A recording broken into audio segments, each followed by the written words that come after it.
যদি আপনি চিন্তা করেন এই রকমভাবে যে সরকার তো পরিবর্তন হবে এবং এটা সামনের দিকে যে কোনো সরকারই আসুক না কেন, তো এই এখন যে ইন্টারিম পিরিয়ডের যে সরকার, এই সরকার তাকে একটা নিয়োগ দিয়েছে। এটা একটা খণ্ডকালীন একটা মানে অ্যাপয়েন্টমেন্ট। এটা তো কোনো পার্মানেন্ট ওনার অ্যাপয়েন্টমেন্ট না। যে কোনো মুহূর্তে যে কোনো সময় ওনাকে সরকার সেখান থেকে অপসারণ করতে পারে। সেই জন্য আমি বলেছি যে নিজের যদি প্রেস্টিজটাকে রক্ষা করতে হয়, নিজের থেকেই উনি চলে যেতে পড়ে। এখন যখনই নির্বাচনকালীন সময় আসবে, নির্বাচন হবে, তখন যে সরকারি আসবে সে তো জনগণের সরকার। যদি জনগণের চলচ্চিত্রের উন্নয়নের জন্য যদি সরকার চিন্তা করে, সেই ক্ষেত্রে সরকার অবশ্যই এই ধরনের একজন অনভিজ্ঞ অপ্রয়োজনীয় একজন ম্যানেজিং ডিরেক্টর দিয়ে এই প্রতিষ্ঠান তো চালাবে না। সেই জন্যই বলেছি যে উনি যদি না যায়, তো সে সময় আমাদের কাছে, আমরা যারা স্টেক হোল্ডার, আমরা যারা চলচ্চিত্রের সঙ্গে জড়িত, সেখানে আমরা তখন আবার বাধ্য করব তাকে এখান থেকে অপসারণ করতে, যদি সরকার কথা না শুনে। আমরা সেই প্রেশার গ্রুপ হিসাবে আজকে নতুন করে আবার সরকারকে এবং সবাইকে, জনগণকে জানিয়ে দিলাম যে আমরা প্রেশার গ্রুপ এবং চলচ্চিত্রের উন্নয়ন চাই, চলচ্চিত্রকে যথাযথ জায়গায় নিয়ে যেতে চাই। অতীতে যেমন ছিল, এখন আবার নতুন করে আমরা সেই পরিবেশ পরিস্থিতি তৈরি করতে চাই। যে কথাটা আমি বারবার করে বলেছি, এখনও বলছি, সেটা হলো যে ডিজিটাল যে প্ল্যাটফর্মটা এখন তৈরি হয়েছে, সেই ডিজিটালাইজেশন ফরম্যাটটাকে এদেশের এফডিসিতে আনতে হবে। এখন এফডিসির দুটি কাজই করতে হবে। একটা হলো কন্টেন্ট তৈরি করার জন্য, যেটা আগের থেকেই করে আসছে, সেই সুযোগ সুবিধাগুলো যারা মেকার, সেই content creator, artist, producer, director, music director, cameraman, editor, even script writer, তাদেরকে সুযোগ সুবিধা করে দিতে হবে যে কন্টেন্ট ক্রিয়েশনের জন্য একটা রিসার্চ অ্যান্ড ডেভেলপমেন্ট সেলও থাকবে।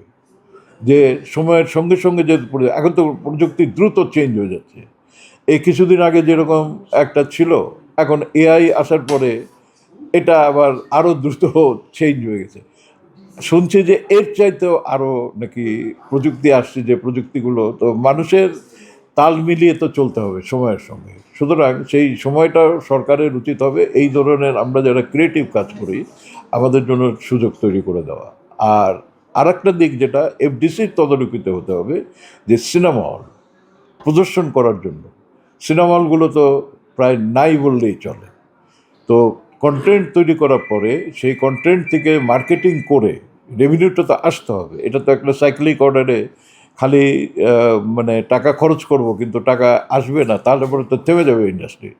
তো সেই ক্ষেত্রে এখন যেহেতু ডিজিটাল ফরম্যাট, সবচাইতে সুবিধা যে এখানে একটা সেল থাকতে হবে, যে যে কোনো প্রযোজক যদি সেই এফডিসিকে ব্যবহার করে, সে যদি অর্থনৈতিকভাবে কিংবা এফডিসি কিংবা সরকার একটা ফিল্ম ফাইন্যান্স কর্পোরেশন করতে পারে।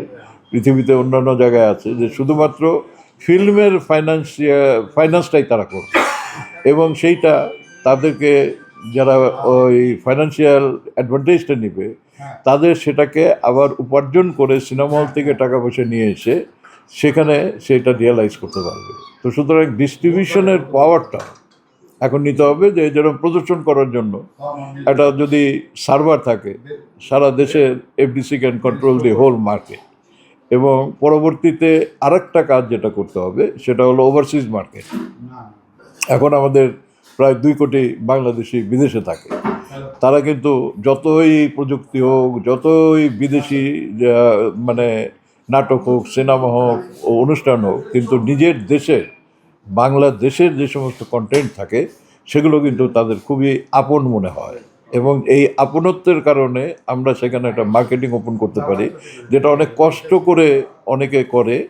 যে এই বিভিন্ন জায়গায় এখন আমাদের বাংলাদেশের ছবি প্রদর্শিত হচ্ছে, কিন্তু এটাকে একটা সিস্টেমেটিক ওয়েতে মার্কেটিং চ্যানেলটা তৈরি করে দিতে হবে এই চ্যানেলের মাধ্যমে। কারণ আমাদের সবখানে তো অ্যাম্বাসি আছে, তাদেরকে কমার্শিয়াল অ্যাটাচিকে ব্যবহার করে আমরা যদি চেষ্টা করি মার্কেটিং করার জন্য, তাহলে পরে যে রেভিনিউটা আসবে, সব কিছু মিলিয়ে আমরা মনে করি যে এই বর্তমানে যে গ্লোবাল একটা সিচুয়েশন, প্রতিযোগিতা করে আমরা নিজেদের পায়ে নিজেরা দাঁড়াতে পারবো এবং একটা নতুন ফরম্যাটে ফিল্ম ইন্ডাস্ট্রি এবং এটা তৈরি হইতে পারে। কারণ কি, আমাদের লজিস্টিক যা কিছু সবই আছে, কিন্তু আমাদের স্টুডিও আছে, ফ্লোর আছে, ক্যামেরা আছে, এডিটার আছে, এভরিথিং ইজ প্রেজেন্ট, নাই ইউজার।